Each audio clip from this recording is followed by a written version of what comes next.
عشق ہو تو حضرت بلال کی طرح ہو۔ نبی مصطفیٰ صلی اللہ تعالیٰ علیہ وسلم کے آپ ایسے عاشق رسول تھے کہ آپ نے اپنے جسم میں ساری پریشانیاں برداشت کر لی، لیکن اپنے زبان سے یہ نکالنا گوارا نہ کیا کہ میں رسول اللہ صلی اللہ تعالیٰ علیہ وسلم کے خلاف ہو جاؤں۔ حضور صلی اللہ تعالیٰ علیہ وسلم کا جب وصال ہو گیا تو حضرت بلال رضی اللہ تعالیٰ مدینے کی گلیوں میں پھرتے اور لوگوں سے پوچھتے، اے لوگوں، کیا تم نے میرے محبوب صلی اللہ تعالیٰ علیہ وسلم کو کہیں دیکھا ہے؟ اگر کہیں دیکھا ہے تو مجھے بھی بتا دو کہاں دیکھا ہے۔ جب کئی دن گزر گئے تو آپ نے یہ ارادہ کیا کہ اب مدینہ میں رہنا میرے لیے دشوار ہو گیا۔ آپ ملک شام کی طرف روانہ ہو گئے، اور کتابوں میں آتا ہے کہ 6 مہینے کے بعد رسول مصطفیٰ صلی اللہ تعالیٰ علیہ وسلم کی زیارت حضرت بلال کو ہوئی۔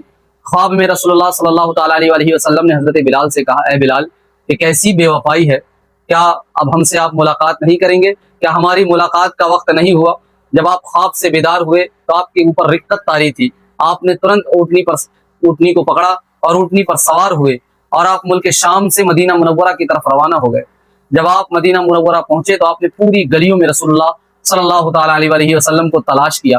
آپ مسجد نبوی میں حاضر ہوئے، کبھی حجروں میں حاضر ہوتے اور یہ پکارتے کہ یا رسول اللہ، اب تو میں ملک شام سے آپ کی ملاقات کے لیے آ گیا ہوں، آپ کہاں ہیں؟ تشریف لے آئیے۔ لبیک یا رسول اللہ۔ سوچئے کیسا عشق ہے حضرت بلال کا۔ سارے جگہ تلاش کرنے کے بعد جب حضور نہ ملے تو آپ حضور کی قبر انور پر روتے روتے بے ہوش ہو گئے، اور جب آپ کو ہوش آیا تو مدینے میں یہ آواز پھیل چکی تھی کہ حضرت بلال ملک شام سے تشریف لے آئیں۔ سیدنا حضرت بلال رضی اللہ تعالیٰ عنہ سے لوگوں نے کہا کہ اے بلال، آپ وہی ایک بار اذان سنا دیجئے، رسول اللہ صلی اللہ تعالیٰ علیہ وسلم کے زمانے میں جو آپ اذان سناتے تھے۔ تو حضرت بلال نے کہا کہ جب میں اذان دیتا تھا اور جب اشہد ان محمد رسول اللہ صلی اللہ تعالیٰ علیہ وسلم بولتا تھا تو مجھے میرے محبوب صلی اللہ تعالیٰ علیہ وسلم کے رخ انور کی زیارت ہوتی ہے۔ اب میں اگر اشہد ان محمد رسول اللہ صلی اللہ تعالیٰ علیہ وسلم بولوں گا تو بتاؤ میں کس کا دیدار کروں گا؟ صحابہ نے حضرت حسنین کریمین سے کہا، اور حضرت امام حسین رضی اللہ تعالیٰ عنہ آئے اور آپ نے حضرت بلال سے کہا کہ اے بلال، آپ وہی اذان سنا دیجیے جو رسول اللہ کے زمانے میں سنایا کرتے تھے۔